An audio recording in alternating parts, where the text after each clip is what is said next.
Hey everyone, welcome back to the channel. Want to do a little video on my B74.1 since it sits in the background there. I decided to pull it out and do a short video on it.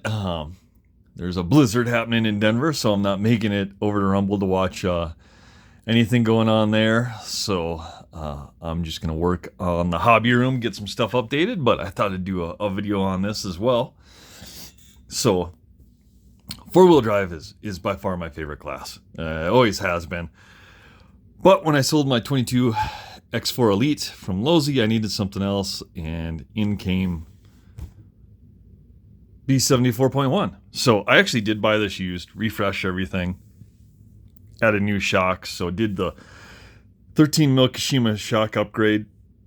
At the same time, did Avid shock standoffs, because Avid's a sponsor of Rumble in the Rockies. So when companies sponsor my local track, I try to buy as many parts from them as possible. So you'll see there's Avid stickers on almost all my cars because there's Avid parts on all my cars, whether it's a wing or standoffs. Even the wing buttons on the top are Avid. I use the Avid wheel screws as well, and those things are awesome. But don't screw them down too tight because you'll never get them off. That's basically about how well they work. So this car I picked up and I practiced it once, and then I kind of overhauled everything. So put a new chassis protector on there. One thing I did do, and if you have a B74, this is kind of a little tip or hint, is an X-Ray XB4 from Bumper Works, and it overlaps the chassis, so you can tuck your chassis protector in there, unlike the Associated. So I bought a ton of those and put those in there, and seems to work fine. So taking the body off here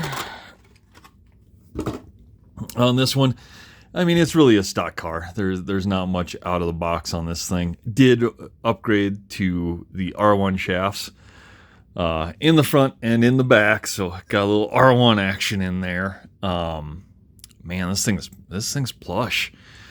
The Kashima shocks do make a good bit of difference. So Kashima shocks, I always usually run a front wing on almost all my cars, which is B7, my B5. I got modified a wing to run on there as well. Typically running a ProTech 160 as I do on most of my cars in there. Titanium turnbuckles on this one. Running the Reedy 610R black box on this guy. So pretty new, but haven't really tested it out too much besides one practice day. Did put in a 17.5 new Reedy SP5 motor because I thought I was going to be doing Rumble, so I put that in there and then ended up not going. Got a big racing motor fan that came with the car, so I just left it in there. I do have a Rocket spare that I'll end up putting in there, but running a pinion that's a 24 tooth pinion on this one. Again, I run 24. I run the Trinity lightweight aluminum pinions. They've been great. I've never had an issue with them. They're lightweight, but they're all aluminum, so that tends to work out pretty well. Refresh the diffs, so 7 in the front, 5 in the rear, and then 300K in the center diff on this one. Right now I have a set of Proline S3s are mounted up, but and they've done pretty well in practice, but they're not as grippy, definitely, as the silver compound J Concepts. So I will be I do have a new set mounted down over in my tire box. I went through and I mounted sets of tires for all my cars, so they all have brand new fresh rubber to do some back-to-back testing on everything. Like I said I would, so I got those all mounted up today and bagged, ready to go. So did do like an R1 hub pin in the back here, so if you watch prior videos, that hub pin is now in our Yokomo 91 works. So that's holding either the arms or the rear hubs on. I don't know which one. And then full sway bars on this one as well. And kind of excited to get this out because the first time I tested it, it had 12 millimeter shocks on it, and it also had a 13.5. So it was actually pretty fun to run. and ran it for a little bit, and then came back and refreshed it. New ball cups on here as well. Do have to do my little silicone O-ring. You can see it down here, but I haven't done it on the two back. I'll have to get those in there so the turnbuckles don't turn too much and bind up or anything. Fly Sky receiver in there. I did take the transponder out of here, evidently, because my transponder was right here.